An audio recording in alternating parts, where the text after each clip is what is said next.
অধিকাংশ মহিলারাই জাহান্নামে যাবে। এটা কে বলছে? আল্লাহ নবী সাল্লাল্লাহু আলাইহি ওয়াসাল্লাম। এর রিজনটা কি তিনি সেটাও বলে গেছেন যে কি কারণে তারা জাহান্নামে চলে যাচ্ছে।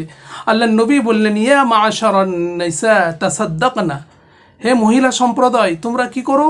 অধিক পরিমাণে দান সদকা করো। কেন? ফাইন্নী রাআইতুকুন্না আকসারু আহলিন নার, আমি তোমাদের অধিকাংশ মহিলাদেরকে দেখেছি জাহান্নামে। আল্লাহ নবী কবে দেখেছেন? আপনারা জানেন, আল্লাহ নবীকে যখন মেরাজে নিয়ে যাওয়া হয়েছিল তিনি জান্নাত জাহান্নাম সমস্ত কিছু দেখে এসেছেন।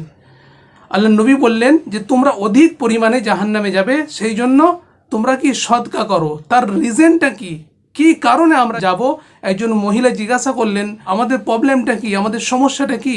আল্লাহ নবী বললেন, তোমাদের দুটো সমস্যা রয়েছে যেটা মারাত্মক সমস্যা। নাম্বার 1 হচ্ছে তুকসিরনা লা'না, তোমরা অধিক পরিমাণে অভিশাপ দাও।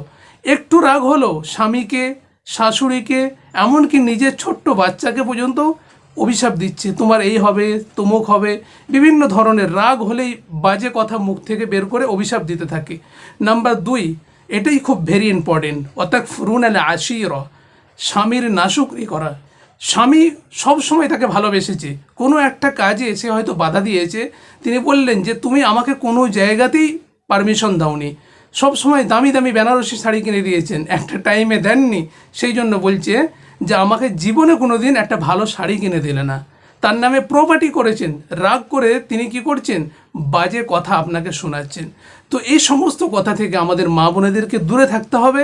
আল্লাহ রাব্বুল আলামিন আপনাদেরকে 4 কাজে যে কোনো জান্নাতের দরজা দিয়ে ঢোকার ব্যবস্থা করে দিয়েছে। সেই ভিডিওটা আমি ডেসক্রিপশানে দেবো, আপনারা দেখবেন।